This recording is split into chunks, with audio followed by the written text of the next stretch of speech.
नमस्कार, मैं हूं ममता सिंह और आप देख रहे हैं इंडिया हेडलाइन 24 न्यूज। चलिए बात करते हैं आज की कुछ खास बड़ी खबरों से। मोदी ने कहा राजनीतिक गर्मी बड़ी तेजी से बढ़ रही है। आज से संसद में शीतकालीन सत्र की शुरुआत हो चुकी है। ये सत्र 22 दिसंबर तक चलेगा। इस सत्र में कुल 19 विधायक सदन में पेश होंगे। संसद के सत्र के पहले दिन पीएम मोदी ने कहा राजनीतिक गर्मी बड़ी तेजी से बढ़ रही है। कल 4 राज्यों के चुनाव के नतीजे हैं। नतीजे बहुत उत्साहजनक हैं। उन लोगों के लिए उत्साहजनक हैं जो आम लोगों के कल्याण के लिए प्रतिबद्ध हैं। देश के लिए उज्जवल भविष्य के लिए अपने संबोधन में पीएम नरेंद्र मोदी ने कहा देश से नकारात्मक को खारिज कर दिया है।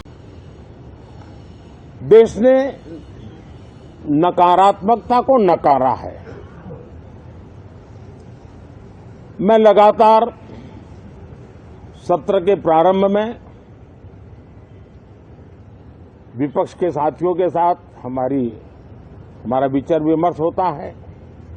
हमारी मेन टीम उनसे चर्चा करती है। मिलकर के भी सबके सहयोग के लिए हम हमेशा प्रार्थना करते हैं, आग्रह करते हैं। इस बार भी इस प्रकार की सारी प्रक्रियाएं कर ली गई हैं और आपके माध्यम से भी मैं सार्वजनिक रूप से हमेशा हमारे सभी सांसदों से आग्रह करता हूं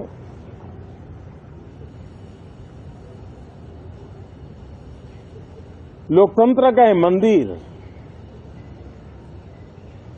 जन आकांक्षाओं के लिए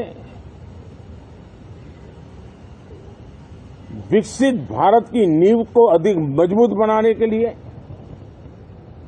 बहुत महत्वपूर्ण मंच है। मैं सभी माननीय सांसदों से आग्रह कर रहा हूं कि वो ज्यादा से ज्यादा तैयारी करके आएं। सदन में जो भी बिल रखे जाए उस पर गहन चर्चा हो, उत्तम से उत्तम सुझाव आए और उन सुझावों के द्वारा, क्योंकि जब एक सांसद सुझाव देता है तो जमीनी अनुभव का उसमें बहुत ही उत्तम तत्व होता है। लेकिन अगर चर्चा ही नहीं होती है तो देश उससे मिस करता है उन चीजों को। और इसलिए मैं फिर से आग्रह करता हूं और अगर मैं वर्तमान चुनाव नतीजों के आधार पर कहूं तो जो विपक्ष में बैठे हुए साथी हैं ये उनके लिए गोल्डन अपॉर्चुनिटी है। इस सत्र में पराजय का गुस्सा निकालने की योजना बनाने के बजाय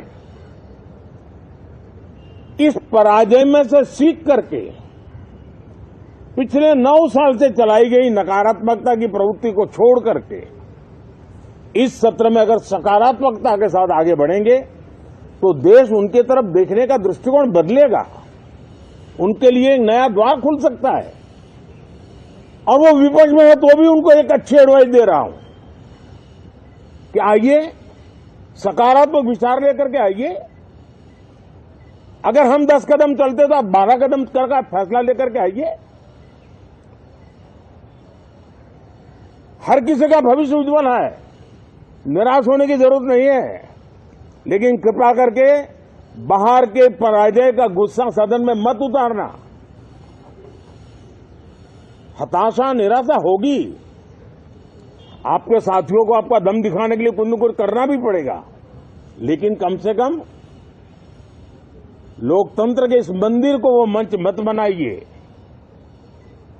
और अभी भी मैं कहता हूं, मैं मेरे लंबे अनुभव के आधार पर कहता हूं कि थोड़ा सा अपना रुख बदलिए, विरोध के विरोध का तरीका छोड़िए, देश हित में सकारात्मक चीजों का साथ दीजिए। वक्त हो गया एक छोटे से ब्रेक का। ब्रेक के बाद फिर से हाजिर होंगे ऐसी कुछ खास बड़ी खबरों के साथ। तब तक के लिए नमस्कार।